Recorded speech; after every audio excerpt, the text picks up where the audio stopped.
Jamar Chase gets locked down on Sneed Island in Week 17 as the Chiefs finally get another win. It's been a rough stretch since the bye week for the Kansas City Chiefs. I think a lot of us were questioning if they were even going to make the playoffs at this point, but they do clinch their 8th straight AFC West title on New Year's Eve against the Cincinnati Bengals, which made it just a little bit sweeter, especially with all the talk coming into the game by Jamar Chase. And he did not back up any of that talk. 7 targets, only 3 catches for 41 yards, and L'Jarius Sneed absolutely really kind of owned Jamar Chase out there Week 17. So obviously the hype is real on L'Jarius Sneed. He's having one of the best seasons out of any cornerback in the league, and at this point, I'm willing to stand on it. L'Jarius Sneed might be the best corner in the league right now, and should be considered as such, I think. Absolute Pro Bowl season L'Jarius Sneed is having again. 7 targets for Jamar Chase. Only caught 3 of them for 41 yards. That is it. Just 7 fantasy points put up against the Chiefs as I'm looking at the box score right now. Looks like Joe Mixon had the best game out of any Bengal. Put up 18, almost 19 points, 65 on the ground, 4 catches for 22 yards. Joe Mixon did have a pretty good day, but the Bengals are not able to come away with the victory, 25-17. Death by field goals, really. The Chiefs improved to 10-6. This team still has a long way to go if they're going to make any type of run in the playoffs. But with all the talk that Jamar Chase had before and after the game, I'm probably going to end up throwing that in here.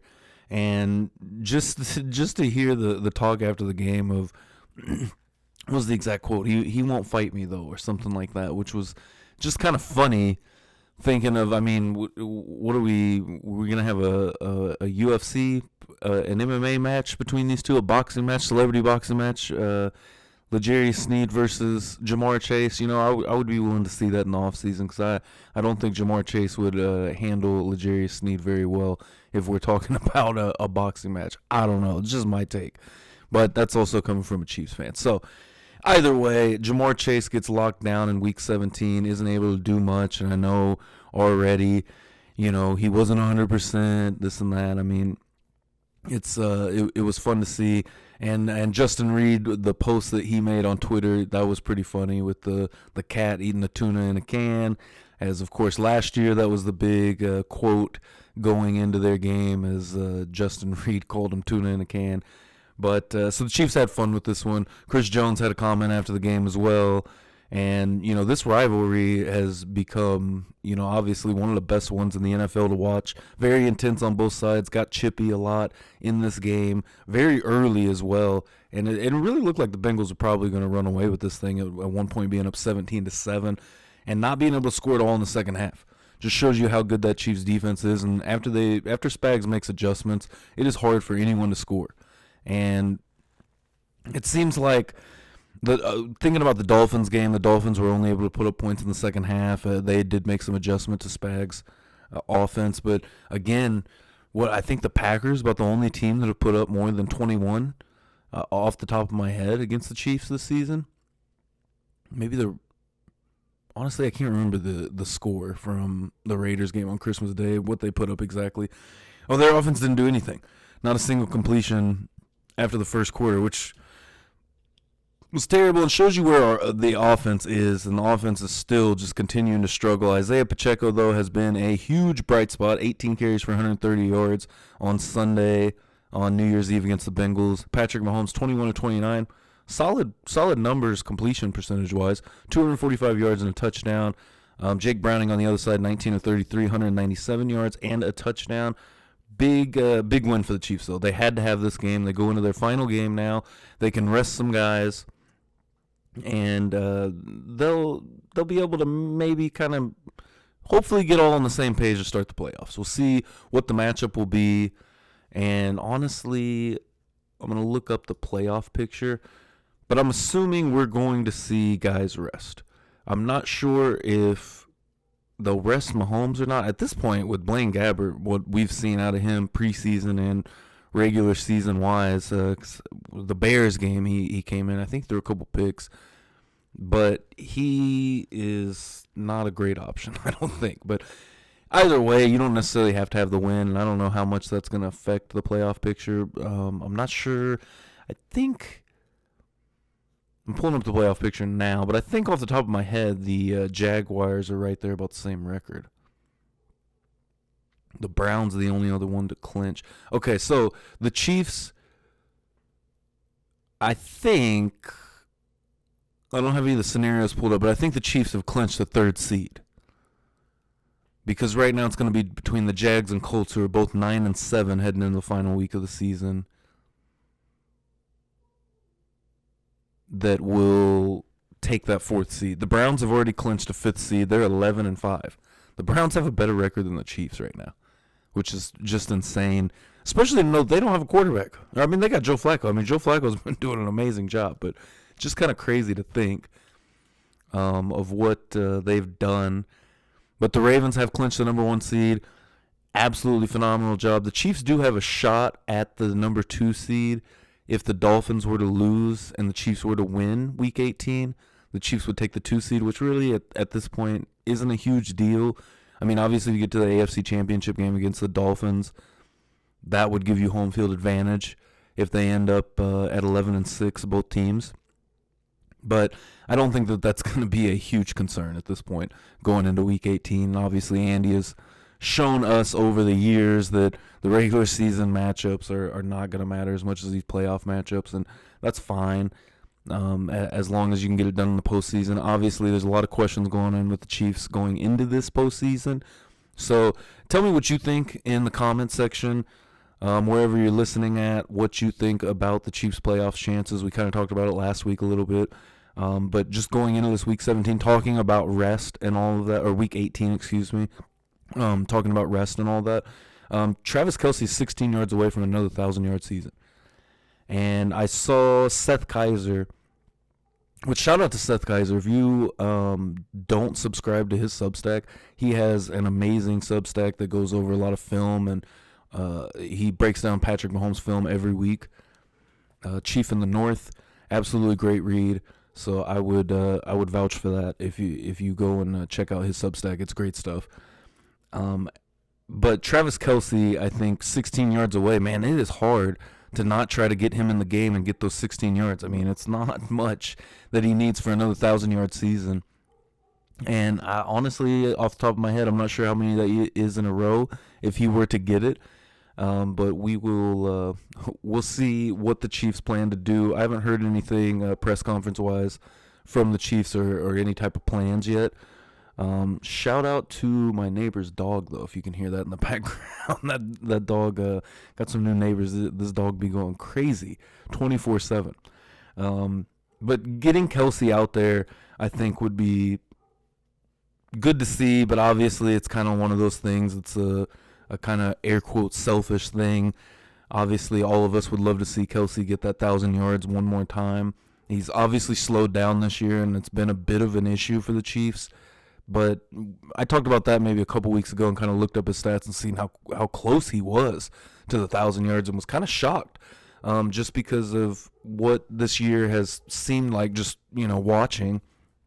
And he just hasn't been a huge reliable source, I guess. He's had some drops mixed in there, but I think it's just fatigue, age, and we talked about this as well as, the Chiefs just being a fatigued team. I mean, consistently out there in the playoffs, deep playoff runs, and how much more practice and time they've put in to playing football than any other team in the league. Whether it be the Ravens, who are the number 1 seed, the 49ers, the number 1 seed on the other side, the Eagles, who were the Super Bowl opponent last year for the Kansas City Chiefs.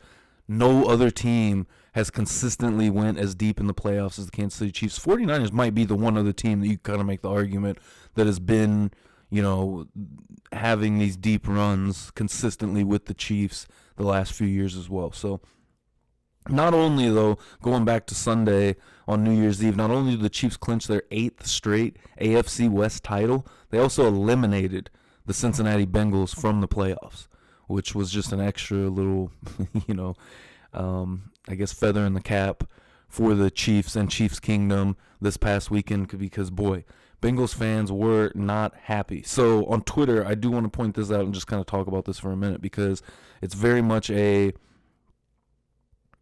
kind of just a debate between how wide receivers versus DBs are played. There was a moment early in the game where L'Jarius Sneed got called on a hold.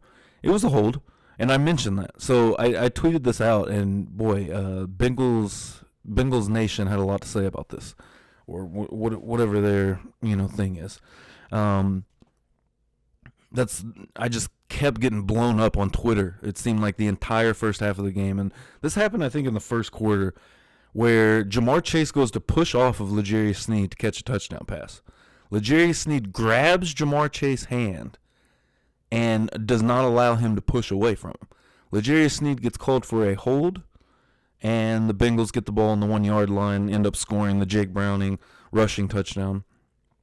And that prompted me to think, okay, well, how do you call this? Because at the end of the day, both players made a foul, or whatever you want to call it, had a penalty, right? L'Jarius Sneed obviously held. But Jamar Chase is obviously looking to push off, and Jamar Chase is notorious for this in the league in general. And there's a lot of guys. There's plenty of receivers that do this and will try to push off, and it's become a bit of an art. And I was talking to, shout out Ray, I was talking to him about this for a minute. Just, it's almost become like flopping. If like flopping in basketball, became an art at some point, and, make it, I don't know, look as if, you're getting hit or, whatever the nuances are to that. The same thing has kind of come with the push-off in the NFL, where, you work to get away with it. You work to, get these angles, essentially, to where the ref is not going to see it, or, just to get that leverage. And I totally understand it, because at the end of the day, you're just working to figure out the best way to catch the ball, the best way you can do to hone in on your position, to be the best at your position. And this is part of it. And it's become part of it. But the way the game is called, receivers are not penalized for this much, or not like DBs are, and especially, obviously we could go back and forth and we could argue, because you go back to the Packers game where the DB just absolutely jumps on MVS's back, no call is made, and the consistency in the NFL is the issue. I feel like anything that I have to say about officiating in the NFL, at the end of the day, it comes down to consistency. Because I feel like you can get away with a quote-unquote bad call if you continue to call it the entire game. It's just like in baseball, where an umpire comes out and you're first at bat, you're kind of looking at the strike zone. Okay, what's he calling a strike? What's he calling a ball? And then you look for that consistency. If you come up in the 7th inning and you've got something on the outside that wasn't called in the 1st inning, you come up in the 7th inning, first pitch, outside corner, strike. Well, that was a ball, in the 1st inning. What's going on? The consistency is really the thing when it comes to officiating in any sport, whether it's baseball, basketball, football, hockey, soccer, any sport. At the end of the day, the consistency is what you're going to look for in the officiating, because even if it's something that you got away with last week, maybe this crew's different. They're not going to let you get away with that. If it's called on the opening drive of the game, and this was my gripe in the Super Bowl as well. Everybody wants to say the refs won the Chiefs the Super Bowl. Well, at the end of the day, what it comes down to is they let these guys get away with holding early in the game. But then when it comes down to the final drive of the game, and the Chiefs are looking to, get a score to win the Super Bowl, and a holding call is called that hasn't been called all game, everybody goes nuts. And I don't blame anyone, because at the end of the day, the hold on Bradbury wouldn't have been called in the first quarter. And that's the real issue. That's the true actual issue, rather than, the refs are helping this team out, the refs are helping that team out, it's scripted, all these things that people love to say at this point after last year. And not too much the Bengals game, because it was an obvious hit after Mahomes was out of bounds. That one, is going to get called every time. That one I was just kind of confused that people were upset with it, just being in the stadium and seeing that. It was pretty obvious from the top bowl at Arrowhead that Mahomes was pushed out of bounds. After he had already went out of bounds, the whole crowd erupted because we all knew, before the flag was even thrown, we knew it was about to happen. Everybody went crazy. The flag was thrown up in the air. And, I think everybody in the stadium at that point knew what was going to happen. Butker was going to kick a field goal, and that was going to be it. And the Chiefs were going back to another Super Bowl. The Eagles Super Bowl game was a little bit more of you could go back and say, look, this wasn't called early in the game. We're calling it late in the game when the game is on the line. We got to call that all game long. You got to call the same calls you call in the first quarter that you call in the fourth quarter. You can't nitpick and decide, okay, I'm going to call this now, I'm not going to call it later, or I'm going to not call this now, but you do that later. And obviously on the field is totally different. We're not on the field. We don't know the conversations that are being had. So maybe an official goes up and says, hey, James, I caught you holding on, receiver over there. Didn't call it because it was real close, but, hey, later on in the game, as the game moves forward, we're going to have to call that, and let somebody know, and I'm totally fine with that. And that goes back to kind of the Kadarius Toney thing when them lining up off sides. I feel like I don't have a problem, whether it's the Chiefs, the Bengals, the Eagles, the 49ers, any team in the league. I have no problem with the officials being transparent with the players. Hey, you are lining up off sides, back up. Hey, we didn't call this right here, but if you keep on doing this, we are going to call it. There is no problem with that. Just growing up playing sports, knowing how those conversations kind of go at, certain points in the game, or you go up to an official, hey, man, he is holding me every play. Can you watch this next couple plays and, just see what you see, let me know. And obviously these conversations are probably not going to be this calm. There's a lot of intensity, a lot of emotion within the game, obviously, that you're going to have during the game. But either way, I digress. Going back to this call, though, I really would like to know what you guys think. Anyone honestly thinks about this situation, just because receivers get away with so much. The offense gets away with so much. The defense is very penalized and put under a microscope is the best way to put it. Is the defense gets put under a microscope when it comes to whether it's roughing the passer, whether it's a DPI versus an OPI, because I feel like I see a lot of offensive pass interference in today's game that doesn't get called. And at least it is consistent to a point. But when you get those moments where essentially in this case, it was going to be a 50-50 ball. And this was the funny part to me on Twitter, is just because I wasn't complaining. I posed a question about, how do you call this? What's your take on how we should call this? And boy, shout out Bengals Nation. They came out strong, because I don't know how many notifications I got in a 30-minute time span of just letting me know how bad of a whiner I was, and just a Chiefs fan that couldn't handle the ref making calls, and that wasn't the case at all. But I just found it funny. It made the game fun, to say the least. Just because it seemed like the entire first half I was dealing with this. But a receiver's going to push off. The DB holds, the DB gets penalized. What about the offensive player, though, that is actively looking to get an advantage that is against the rules? You cannot push off, right? That is an offensive pass interference. That is the most notorious, one that we call offensive pass interference, other than that and the rub routes that, teams like to run in the NFL. But between rub routes and pushing off, those are the two, biggest offensive pass interference. But in a situation like that, and especially Sneed playing against Chase, so many times the last couple of years, he knows the tendencies. He knows what Chase is looking to do. And in that moment, he's looking to push off and score a touchdown. And honestly, more than likely, he pushes off, makes that catch, probably going to get a touchdown with no call, right?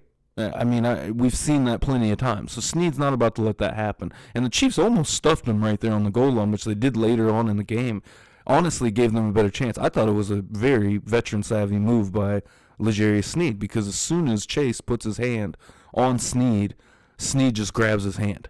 Says, all right, you're not going anywhere. You're going to stay right here, and I'm going to make a play. It was a hold. And again, I don't know how many times I can stress that, just because so many different people were telling me that, obviously it's a hold. Yes, I addressed that in the very initial tweet that I sent out, saying Sneed holds here, but Chase is obviously going for a push-off, and that is why he held. So it should have been offsetting penalties, in my opinion. You call it on both of them. Penalties offset. Let's replay the down. And I don't think that there's a problem with that, especially when it comes down to, such a big moment in the game, close to the goal line. I know it's early, but I honestly don't remember what the exact score was. But I'll probably end up posting that again, just seeing if I can get any type of reaction out of anyone or see what people think. Because I'm actually really curious about,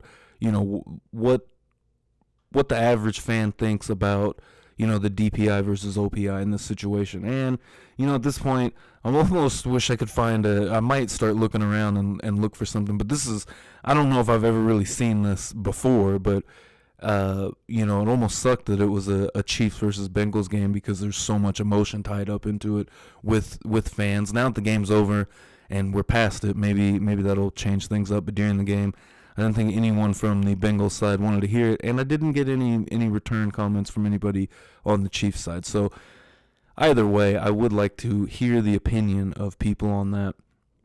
Other than that, the Chiefs are back in the playoffs.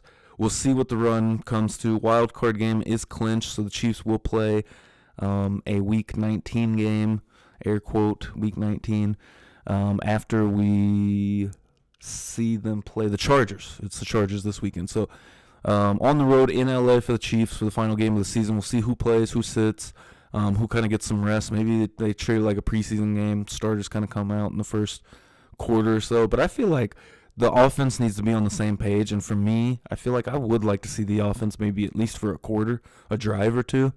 The first team offense, that is, just to kind of see if you can kind of get things together. Obviously, you got plenty of practices from here until the wild card game, and we'll see who the Chiefs end up playing. Let me go back to that playoff picture real quick one more time, just kind of see. You got the Ravens winning the North. The East is the Dolphins. Your first wild card is going to be the Browns. So you're looking at the Jags or Colts are going to take that fourth spot as a division winner. The Bills are at 10-6. So you're looking at probably a Chiefs-Bills matchup at this point.